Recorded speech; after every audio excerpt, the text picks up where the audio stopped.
자, 리얼리즘, 뭐, 현실주의라고 얘기하기도 하고 하는데, 그냥, 그대로 가봅시다.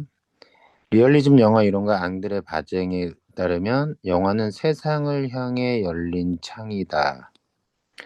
창을 통해 세상을 인식하는 것처럼 관객은 영화를 통해 현실을 객관적으로 인식할 수 있다. 그럼, 영화가 곧 창이고,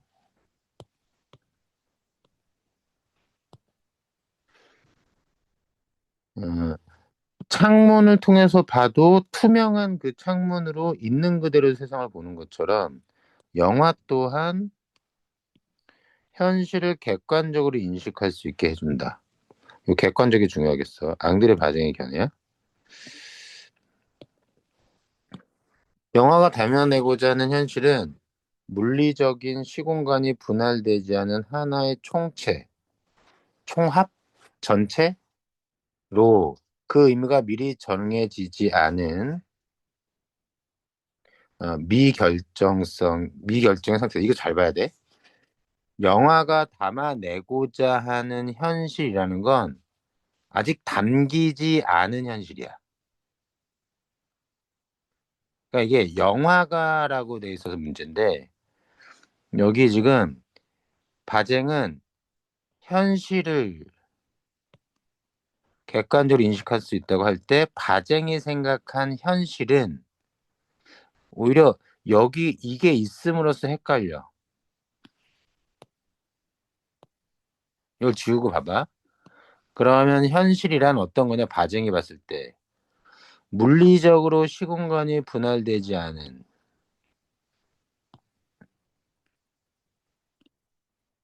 첫 번째 하나의 총체, 총합으로 그 의미가 미리 정해지지 않은 미결정성의 미결정된 상태. 그러니까 통으로 존재한다는 거야. 분할되지 않아서. 실제로 보면 우리가 뭐 지금부터 지금이 25분인데 5분부터 뭐 10시까지 한다고 칩시다. 9시 25분부터. 그럼 25분이라는 시간부터 10시까지 갈 때 우리는 지금 뭐 35분 정도를 공부하겠지만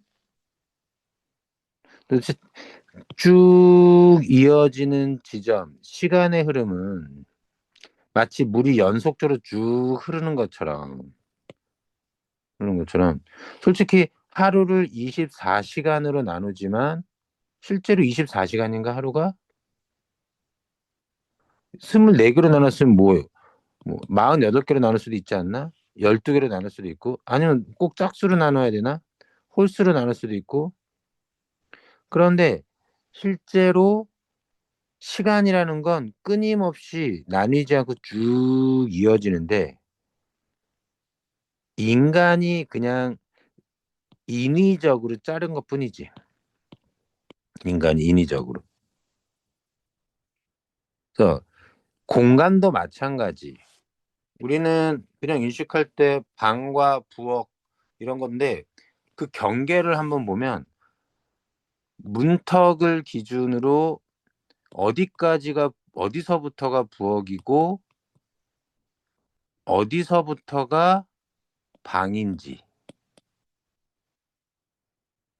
그럼 어떤 경계를 기준으로 이것도 솔직히 현실에서는 구분되지 않는다는 거야.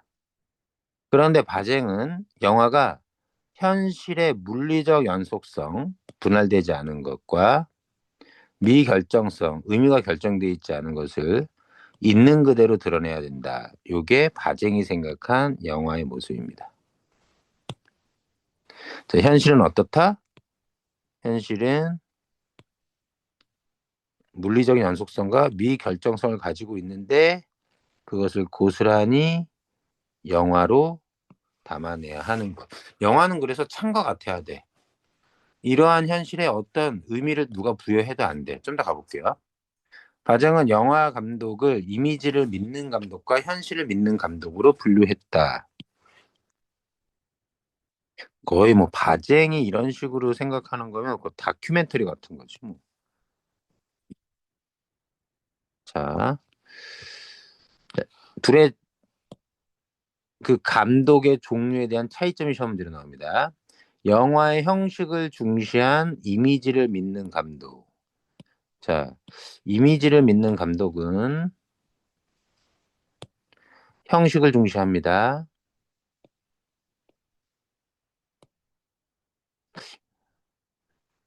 그다음, 다양한 영화적 기법으로 현실을 변형하여 새로운 의미를 창조하는 데 주력한다. 아니, 의미가 결정돼 있지 않은 현실이야. 근데 이미지를 믿는 감독은 지금 보니까 바쟁이 원하는 감독이 아닌 거지. 자, 이렇게 할까? 자, 영화의 형식을 중시한다. 다양한 영화적 기법을 사용한다. 담아내려는 현실을 변형한다. 그래서 현실에는 없는 새로운 의미를 창조해낸다. 몽타주의 대가인 에이젠슈테인이 대표적이다. 자, 몽타주 기법은 누구? 이미지를 믿는 감독이 사용하는 방법. 추상적이거나 상징적인 이미지를 통해 익숙한 대상을 낯설게 받아들이게 한다. 자, 이게 다 이미지를 중시하는, 자, 추상적이거나 상징적인 이미지. 자, 이미지 통해 대상을 낯설게 만드는. 또한 짧은 숏들을 불규칙적으로 편집. 이게 몽타주야. 영화가 제한한 공간이 불연속적으로 연결된 듯한 느낌을 만들어낸다. 아니, 원래 연속적인 건데. 음, 가정이 보기엔 음, 마음에 들지 않는 거지. 짧은 숏들의 불규칙적인 편집. 자, 불연속적으로 저, 영화가 제한한 영화 속의 공간이 불연속적으로 연결된 듯한 느낌. 그래서 바쟁은 몽타주가 현실의 연속성을 깨뜨릴 뿐만 아니라 감독의 의도에 따라 관객의 현실을 하나의 의미로만 해석하게 할 우려가 있는 연출 방식이라 생각했다. 그래서 관객은 현실을 결정돼 있지 않은 여러 가지 다양한 열린 의미로 받아들이게 만드는 게 바쟁이 생각했던 거지. 여기를 잘 잡아내면 될 것 같아. 자, 완전 반대야. 자, 그럼 이번엔 현실을 믿는 감독. 세 번째. 이들은 이미지를 믿는 감독과 달리 영화의 내용, 즉 현실을 중시한다. 영화의 내용, 현실 중시. 아까는 형식 중시였어요. 그래서 기법을 중시했죠. 자, 변형되지 않은 현실을 자, 변형을 하려고 하지 않아. 자, 객관적으로 보여주고자 한다. 이 말은 음, 감독의 의도를 반영하려고 하지 않아. 자기 멋대로. 딥포커스와 롱테이크. 요 현실을 믿는 감독이 사용하는 기법. 자, 어쨌든 설명 전에 딥포커스와 롱테이크는 현실을 객관적으로 보여주는 변형하지 않는 기법이겠죠. 딥포커스는 근경에서 엉킨 숏 전체를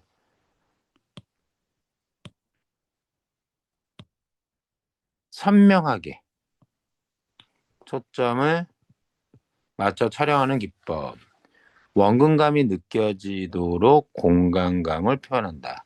때문에 롱테이크는 하나의 숏이 1에서 2분 이상 끊김없이 길게 진행되도록 촬영.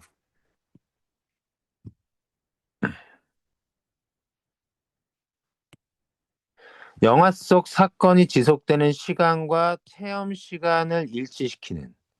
그래서 리얼, 진짜 현실을 마주하는 듯한 효과를 낳는다. 자, 롱테이크의 효과입니다. 영화 속 사건의 지속 시간과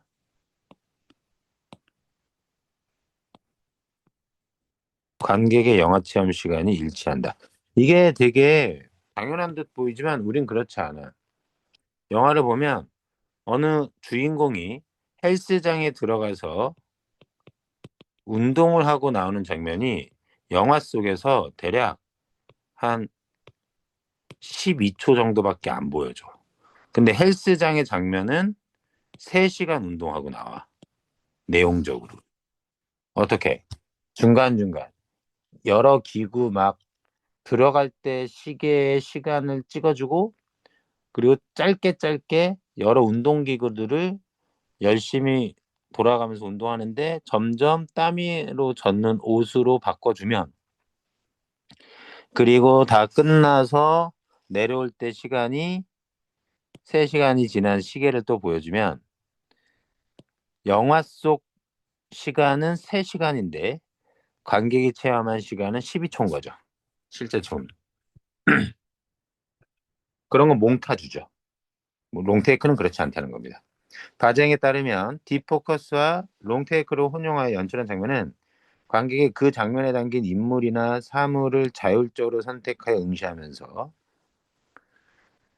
화면 속 공간 전체와 사건의 전개를 지켜. 자, 그래서 이러한 기법을 사용하면 장면에 담긴 인물이나 사물을 자율적으로 관객이 자율적으로 선택해서 볼 수 있다.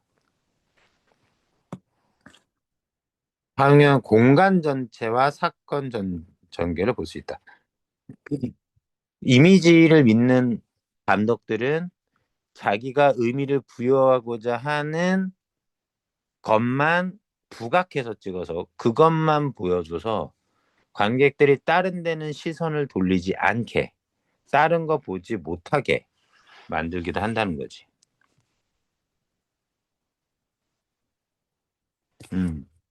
자, 가장은 현실의 공간에서 자연광을 이용해 촬영하거나 연기 경험이 없는 일반인을 배우로 쓰는 등 다큐멘터리처럼 강한 현실감을 만들어내는 연출 방식에 찬사를 원했다. 왜? 진짜 현실을 있는 그대로 어떤 변형도 없이 담고 싶기 때문에. 자, 자연광을 이용하고 인위적 조명을 사용하지 않았던 얘기입니다. 자, 연기 경험이 없는 일반인을 배우로. 또한 정교하게 구조화된 서사를 통해 의미를 명확하게 제시하는 영화보다는, 요게 그런 거보다는 서사는 스토리, 사건, 전개 이런 것들 보다는 의미를 확정조사, 열린 결말, 그리고 의미를 확정적으로 제시하지 않는. 왜냐면 의미는 미결정된 상태니까 현실에선. 영화를 선호했다. 이러한 영화가 미결정 상태 현실을 있는 그대로 드러낸다고 생각했기 때문이다. 자, 이어서 갑시다.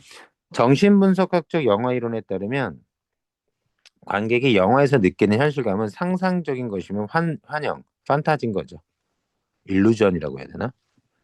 리얼, 진짜가 아닌 거지. 자, 상상적이며 환영이라는 건 진짜가 아닌 것이란 뜻이 좀 담겨 있겠습니다. 봅시다. 영화와 관객의 심리 사이의 관계를 다루는 정신분석학적 영화 이론은 영화 관객 사이에 발생하는 동일시 현상에 주목한다. 동일시 현상. 이런 동일시 현상은 영화 장치로 인해 발생한다. 이때 영화 장치. 자, 요 영화 장치가 일종의 일체감을 매개하는 건데, 매개체인데, 여기에는 카메라, 영화의 서사, 스토리, 내용이겠네요.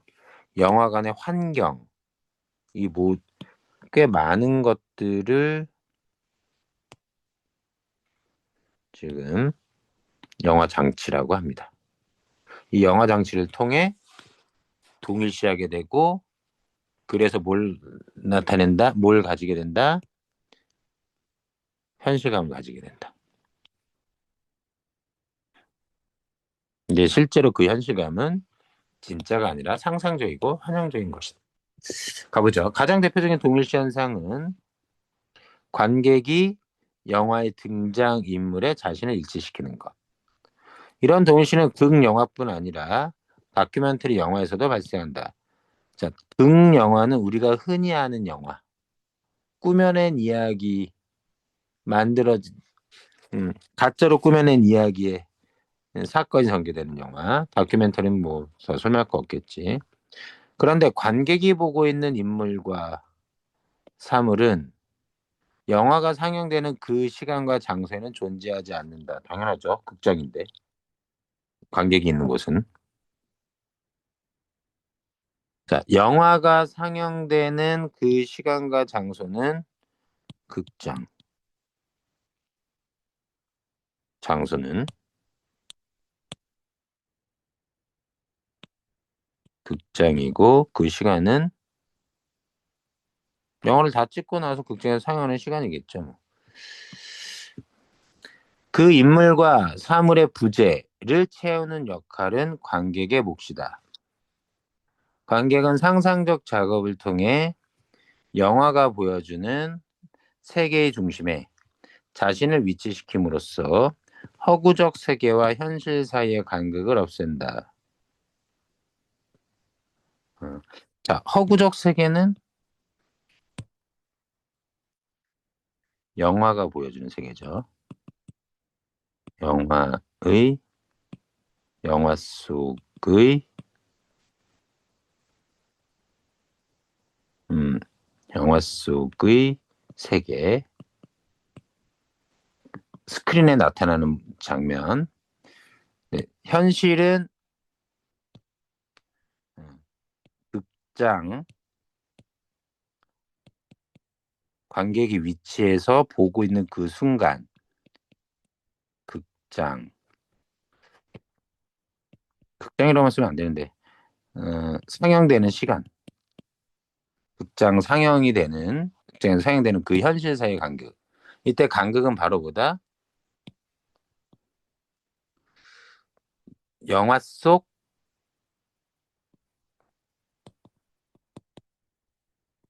인물과 사건이 없다는 사실.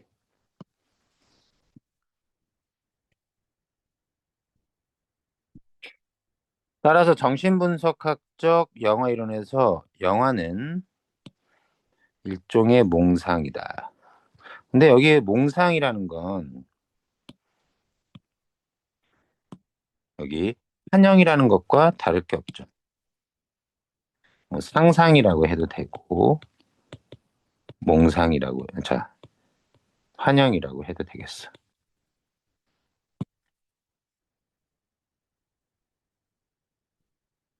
음, 잠깐만. 그래서 여기 어디까지 나오니 질문이? 아, 여기 지금 차분하게 보면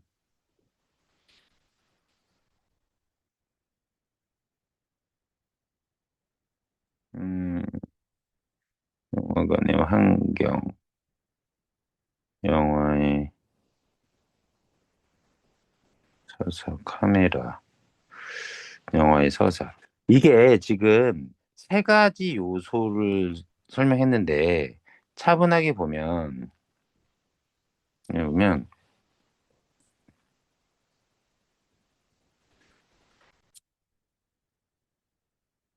이렇게 보면 될 것 같아. 관객이 영화의 등장인물에 자신을 일치시키는 것. 여기 첫 번째. 첫 번째인데, 요거는 영화의 서사와 관련돼야 될 것 같아. 영화에서도 다큐멘터리에서도.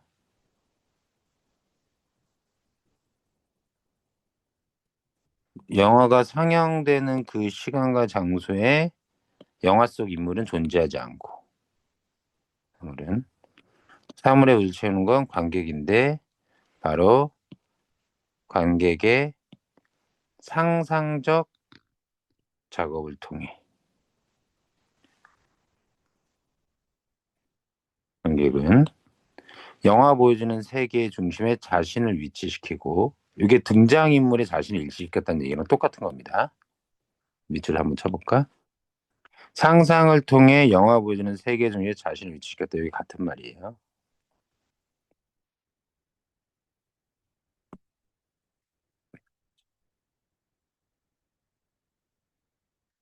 이거는 세 가지 요소 중에 영화의 서사와 관련되는 것 같아.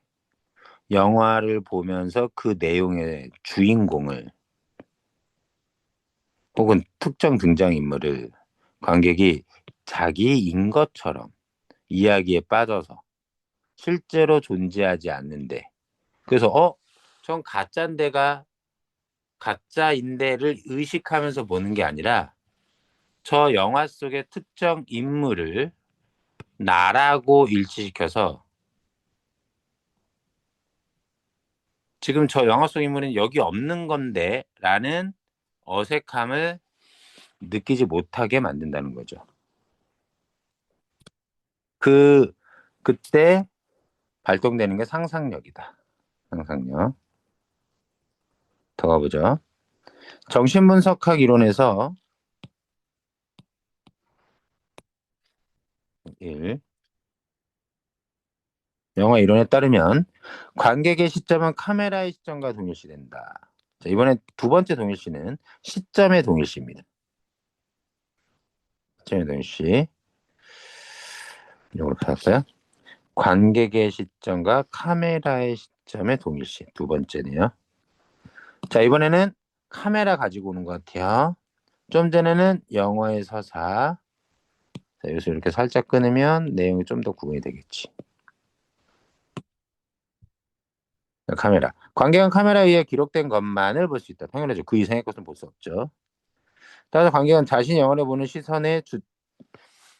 자신이 영화를 보는 시선의 주체라고 생각하지만, 자기 마음대로 장면을 보는 것 같지만 그 시선은 카메라에 의해,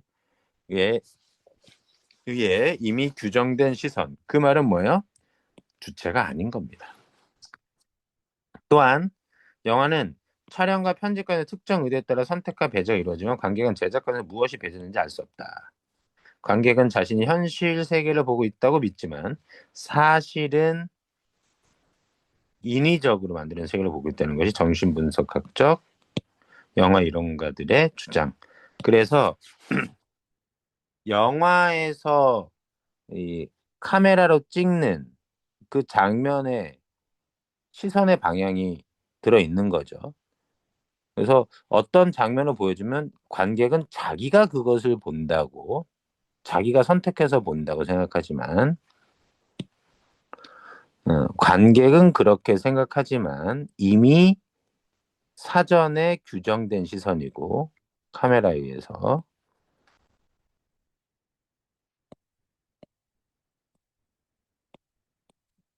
그리고 보는 모든 장면은 자, 특정 의도에 따라 선택과 배제가 이루어진 결과물인 거죠. 그런 의미로 여기 사전에 규정됐고 특정한 의도에 따라 만들었다는 점 때문에 인위적으로 만들어진 세계이다. 영화 속 세계는. 그런데 사람들은 그것을 착각하고 내가 보고 있다라고 여기면서 동일시하게 된다는 얘기예요. 영화관의 환경, 이번엔 환경입니다. 여기 영화관의 환경. 자, 카메라 얘기했죠? 영화의 서사 여기 얘기했고요. 카메라 여기 얘기했고요. 저기 영화의 환경은 관객이 영화가 환영임을 인식하기 어렵게 만든다. 영화에 몰입한 관객은 플라톤이 말한 동굴의 비유 속 죄수처럼 스크린에 비친 허구적 세계를 영화관의 환경이 스크린에 비친 허구적 세계를 현실이라고 착각하게 만든다. 이때 영화는 꿈에 빗대진다. 꿈. 아까 몽상 이런 것처럼.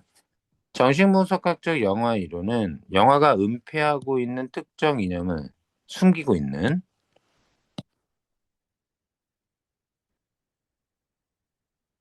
특정 이념, 어떤 뭐 공산주의면 공산주의, 민주주의면 민주주의, 자본주의면 자본주의, 뭐 남성 우월주의, 뭐 마초, 혹은 페미니즘, 뭐 이런 기타 등등, 예, PC 뭐 이런 것들을 관객이 의심하지 않고 자신의 것으로 받아들일 위험이 있다고 경고한다. 그래서 영화는 뭘 가지고 있다? 특정 이념을 은폐하고 있다.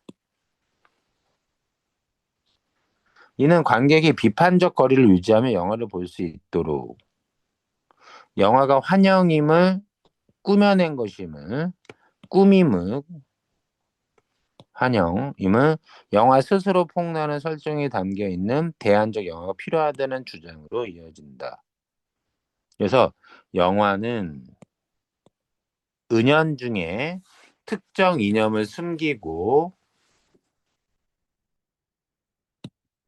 특정 이념을 숨기고 그것을 전달하면서 완전 몰입해서 그것이 환영인 줄 모르고 허구적 세계를 실제라고 착각하면서 받아들이게 된다면 영화가 의도적으로 전달하는 일부러 전달하는 그 의미를 이념을 무비판적으로 받아들일 위험이 있다는 얘기죠. 그런 식으로 봐주시면 될 것 같고요.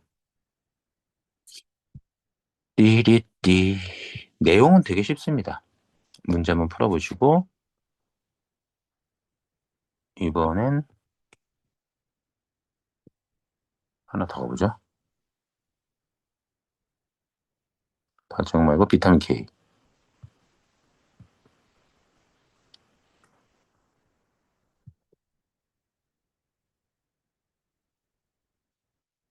요거 좀 어렵습니다. 내용을 좀 정리하면서 가죠.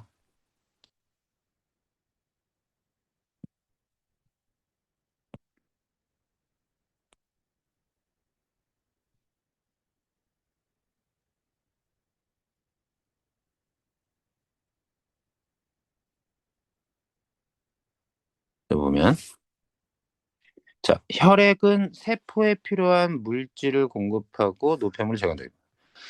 혈관 벽이 손상되어 출혈이 생기면 손상 부위에 혈액이 응고되어 혈액 손실을 막아야 한다. 당연하겠죠. 혈액 응고는 되게 길어. 자, 혈액 응고란 자, 얘가 피부린을 꾸며줍니다. 섬유소 단백질이래요. 피부린은. 이 뭐야? 형성된 이번엔 섬유소 그물입니다. 그물이 혈소판이 응집된 뭉쳐진 혈소판 마개와 뭉쳐서 혈병을 만드는 현상이다. 자, 따서 볼게. 이 문제가 되게 길어. 자, 혈액 응고는 섬유소 그물이 혈소판 마개와 뭉쳐 혈병을 만드는 현상. 요겁니다. 그럼 섬유소 그물은 뭘로 구성돼? 뭐가 만들어져? 자, 피브린이 모여서 만들어져. 어떻게 만들어져? 피브린이 모여서. 그럼 피브린은 뭐야? 섬유소 단백질이야. 그렇게 해서 혈병이 만들어지면 혈병은 그래서 여기다 간단하게 쓰죠. 혈액 응고는 섬유소 그물과 혈소판 마개가 합쳐져서 혈병을 만드는 겁니다. 덩어리래요. 자, 근데 섬유소 그물은 뭐가 만들어? 피브린이 모여서.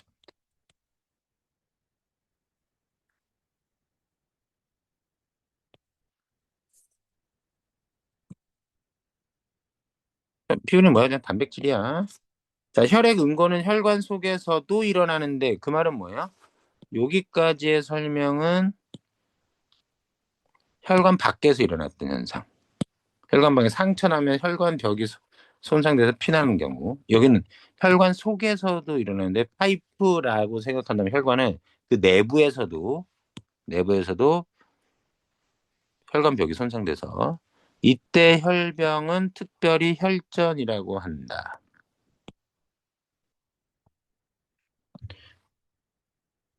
이물질이 쌓여 동맥내벽이 두꺼워지는 동맥경화가 일어나면 그 부위에 혈전이 침착, 혈류 감소, 침착은 쌓이는 겁니다. 거기에 부착돼서 쌓이는 거죠. 혈류 감소 등으로 인한 혈관 질환이 발생하기도 한다. 자, 여기서 잠깐 살짝 끊어주면 되지. 자, 이렇게 해서 출혈을 막는데 혈액 응고가 혈관 속에서 나게 되면 그 혈전, 자, 동맥경화로 인해 아마도 출혈이 일어나 혈전이 두꺼워지는 동맥경화가 일어나면 그 부위에 혈전이 어디선가 만들어져서 거기 쌓이고 그로 인해 혈관 질환이 일어난다. 자, 이러한 혈액의 응고는 여기서 나왔었죠? 응고. 원활한 순환, 혈관 질환이 일어나죠? 그러지 않게 하는데 비타민 K가 주요한 역할을 한다. 자, 비타민 K는 그래서 두 가지. 혈액 응고에 그리고 혈액의 원활한 순환에 중요한 역할을 한다. 그래서 혈액 응고와 관련된 비타민 K 역할을 얘기하는 게 여기서부터 쭉. 그리고 여기는 여기서부터는 혈관 석회와 혈관 질환 이렇게 나와요. 동맥경화. 한번 가봅시다. 여기가 되게 복잡해. 가보죠. 비타민 K는 혈액이 응고되도록 돕는데 지방을 뺀 사료를 먹인 병아리의 경우 지방에 녹는 어떤 물질이 결핍돼서 혈액 응고가 지연된다는 사실을 발견하고 그 물질, 지방에 녹는 그 어떤 물질, 그 물질을 비타민 K라고 이름 붙였다.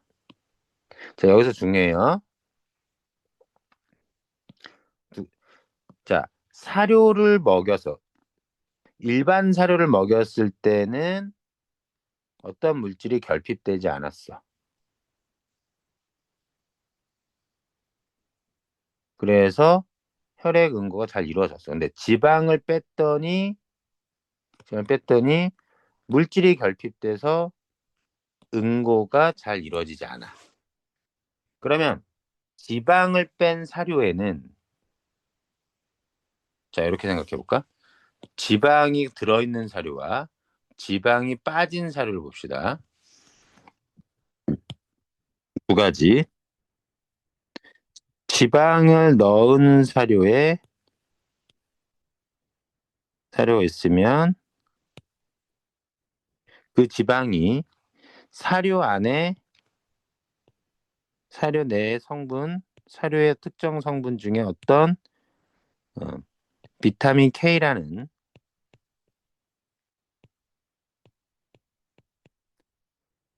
물질을 녹여서 체내로 흡수하게 만들었었겠죠. 지방에 의해서 얘가 녹아서 나왔을 겁니다. 그래서 얘가 새어 나와서 요게 흡수됐을 거야. 그런데 지방을 없앴더니 지방이 있을 땐 그랬는데 없앴더니 그 똑같은 사료에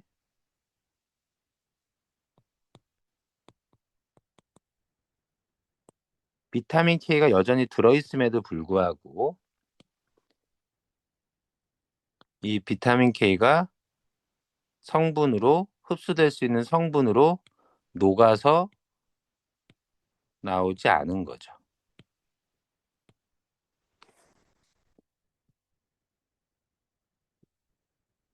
그래서 결핍된 거지. 그럼 봐봐. 지방이 들어있든 지방이 빠졌든 해당 사료에는 비타민 K가 있는 겁니다. 가끔 지방을 뺀 사료를 먹였더니 물질이 결핍돼서 혈액응고가 지연됐다. 그럼 지방을 뺀 사료에는 비타민 K가 없는 거네, 그 물질이. 아니요.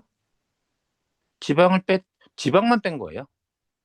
그 사료 안엔 지방이 있는 사료와 지방을 뺀 사료는 지방만 있고 없으면 차이가 있을 뿐, 사료 안엔 지방에 넣는 그 물질은 공통적으로 들어있다. 혹시 내용치로 나올까봐 별로 중요하진 않지만 더 갑시다. 혈액 응고는 단백질로 이루어진 다양한 인자들이 관여하는 연쇄 반응에 의해 일어난다. 그래서 연쇄 반응에 대한 설명을 합니다. 요거를 좀 잘 정리하는 게 중요한데 한번 가보죠. 우선 연쇄 반응 설명합니다. 여러 혈액 응고 인자들, 혈액 응고 인자들은 단백질 유진 인자들이 혈액에 관여한다 그랬잖아. 얘네들이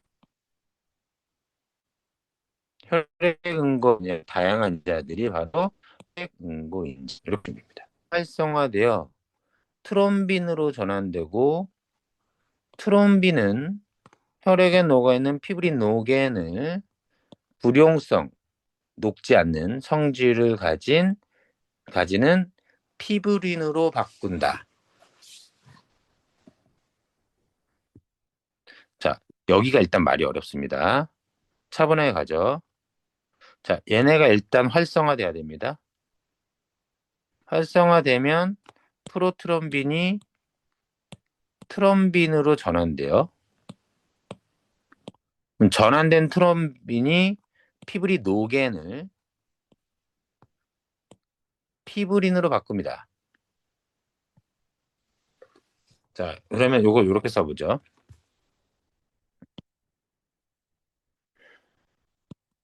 혈액, 자, 줄여서 쓸까? 혈액 응고 인자들의 활성화. 그로 인해서 프로트롬빈이 트롬빈으로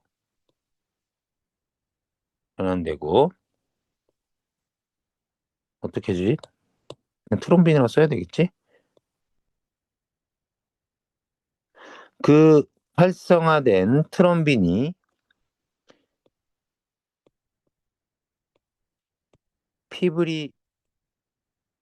피브리노겐을 피브린으로 전환시킵니다. 전환된 피브린이 모여서 섬유소 그물을 만들고 걔가 혈소판막에 망쳐서 혈병이 되는 거죠. 그러니까 피브린까지 진행되는 게 되게 중요한 거예요.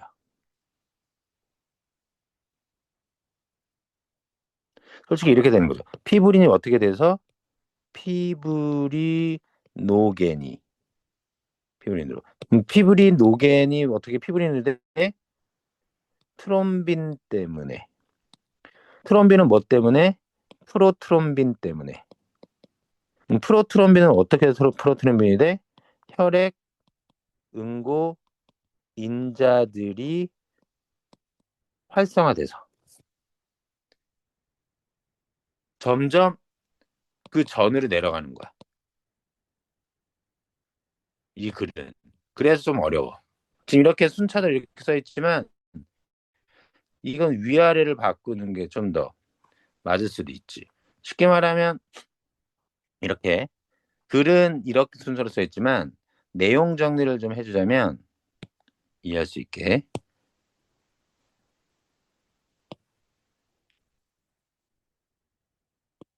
음, 저 끝으로 보내고 이렇게 써주면 될 것 같아. 자, 피브리는 피브리노겐. 피브리노겐이 피브린으로 바뀌는 이유는 트롬빈 때문에.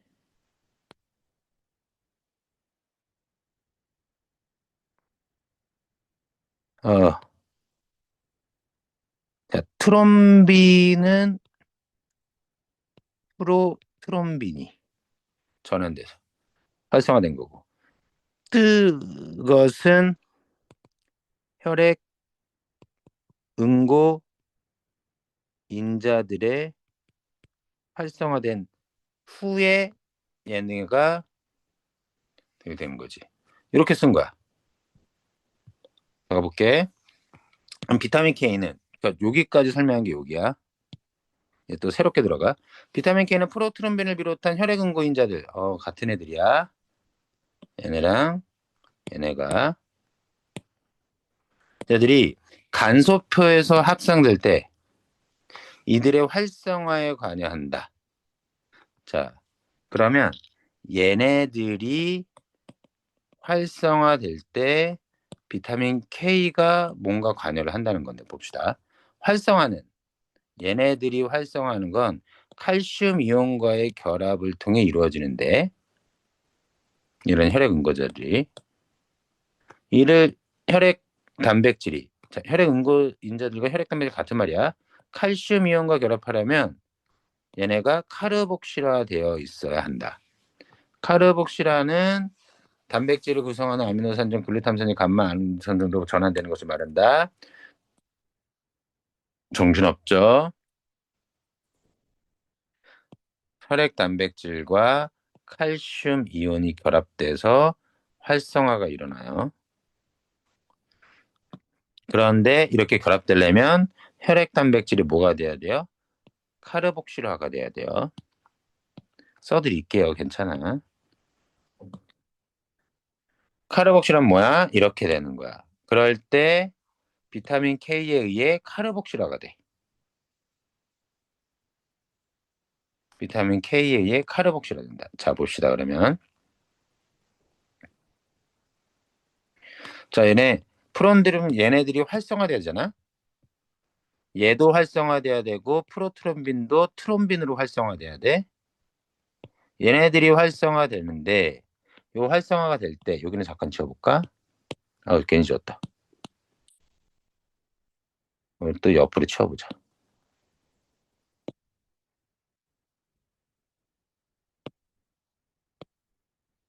자, 이번엔 봐. 얘네들이 어떻게 해서 활성화되느냐? 얘네들은 간에서 주로 합성되는 애들인데 이 혈액 단백질은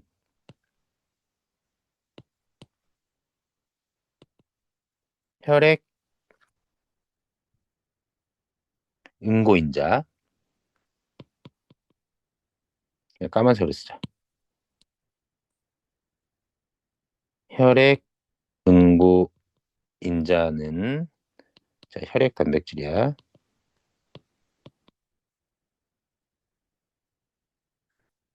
질은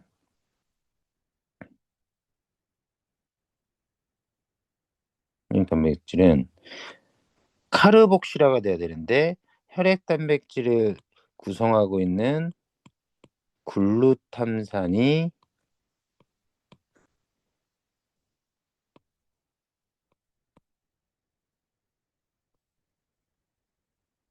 글루탐산이 감마 글루탐산 카르복시 글루탐산 감마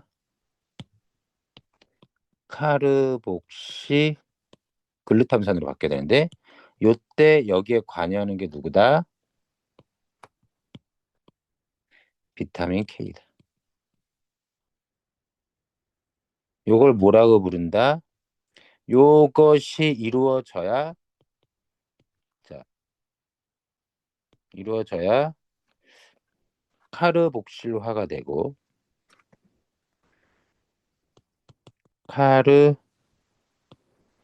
카르복실화된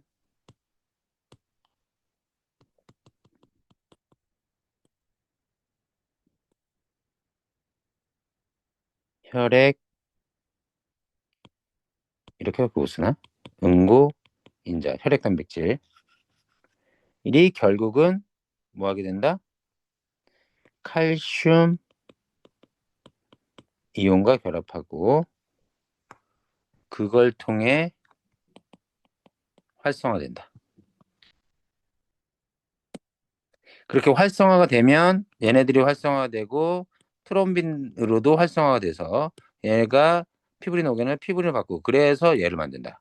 이렇게 해서 저 밑에 혈액 단백질이 비타민 K에 의해서 이렇게 바뀔 때 요게 이제 카르복실화인데 그렇게 되어야지만 이 둘이 결합을 해. 그렇게 결합했을 때 우리는 활성화됐다고 해. 요 활성화가 되게 되면 혈액 응고되는 거죠. 자, 그래서 비타민 K에 의해 카르복실화 되어야 활성화 가능한 표적 단백질을 이꼴 비타민 K 의존성 단백질이라고 한다. 자, 비타민 K는 두 가지 종류로 나눠요. 비타민 K1은 식물에서 합성. 비타민 K2는 동물 세포에서 합성. 또는 미생물의 발효로 만들어져. 이 중에 녹색 채소 등을 통한 식물 비타민 K는 충분히 함유하고 있으는 일반적인 권장식단에 따르면 혈액 응고엔 차질이 생기지 않아. 생기진 않아. 비타민 K2가 문제겠네. 자, 그런데 혈액 건강과 관련된 비타민 K의 또 다른 기능. 자, 이제 혈액 건강과 관련됩니다. 혈관 건강, 원활한 순환과 관련된 거예요. 혈관 건강과 관련된 비타민 K. 아까는 혈액 응고. 이번엔 혈관 건강. 자, 칼슘의 역사가 관련이 있다. 나이가 들면 조직에 칼슘 밀도가 낮아 골다공증이 생기는데 이를 방지하고 칼슘 보충제를 섭취해. 하지만 칼슘 보충제를 섭취해서 혈액 내 칼슘 농도는 높아진대. 그러면 골밀도가 높아지면 역설은 아니지만 골밀도가 높아지지 않는 것이 칼슘의 역설. 자, 칼슘 보충제를 왜 섭취해요? 칼슘 보충제 섭취. 자, 골밀도를 높이려고 하지만 높아지지 않는. 자, 순차적인 건 이거죠. 자, 두 가지 현상이 일어납니다. 골밀도를 높이려고 먹었어요. 근데 당연히 혈액 내 칼슘 농도는 높아지고 그에 따라 골밀도도 높아지면 좋겠지만 높아지지 않는 요 현상이 칼슘의 역할이다. 역설이다. 오히려 얘는 일어나지 않고 높아진 칼슘 농도 때문에 혈관벽에 칼슘염이 침착되는 혈관석회화가 진행된다. 꾸며주는 거지. 자, 칼슘 보충제 섭취, 혈액 내 칼슘 농도 증가, 혈관석회화. 그것이 뭘 일으킨다? 동맥경화와 혈관질환을 일으킨다.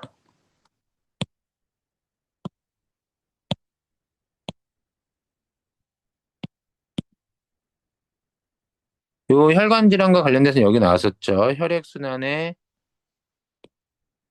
혈류 감소나 혈전 침착에 이런 것들이 일어나서 혈관 질환이 발생합니다. 그럼 혈관 석회화는 혈관의 근육세포 내에서 생성되는 MGP라는 단백질에 의해 억제되는데 그 말은 뭐냐면요. 자, 이번엔 좀 잘라서 보면 그럼 이 혈관 석회화를 막는 게 있어? 칼슘을 먹으니까 칼슘 목재를 설치하니까 농도가 높아져서 석회화가 일어나지만 어떤 거요? MGP라는 단백질이 있으면 혈관 석회화가 억제됩니다. 그럼 얘가 제대로 작동하면 되겠네. MGP 단백질. 이건 색깔을 달리 해볼까?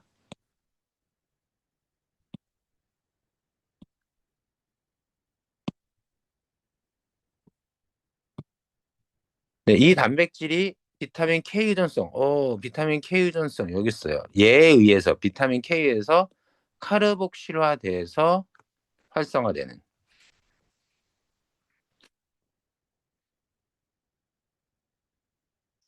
자, 근데 MGP라는 애가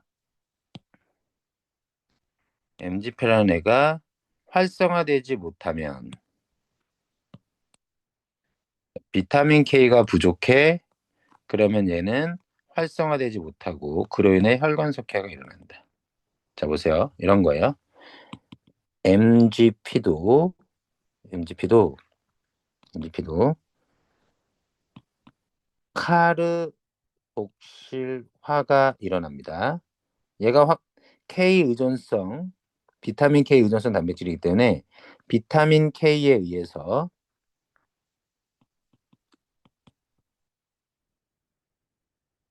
K에 의해서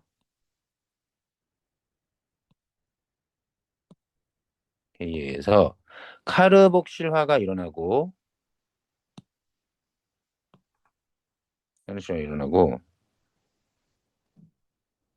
카르복실화가 일어난 MGP는 당연히 뭐랑 결합하겠습니까? 칼슘 이온과 결합해 카르복실화된 MGP가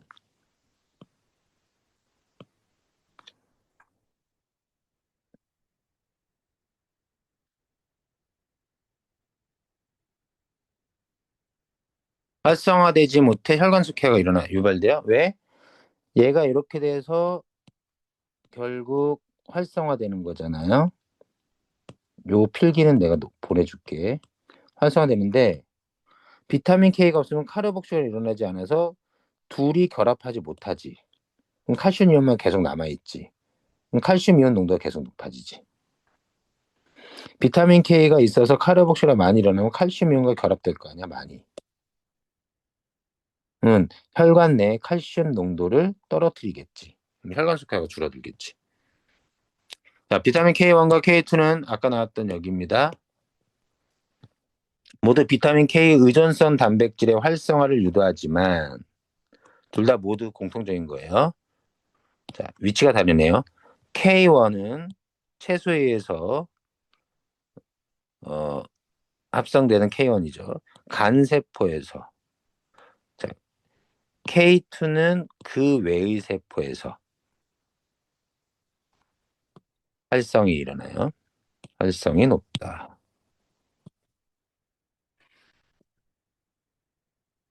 자, 그러므로 혈액 응고의 인자의 활성화는 주로 K1이, 그 외의 세포에서 합성되는 단백질의 활성화는 주로 K2가.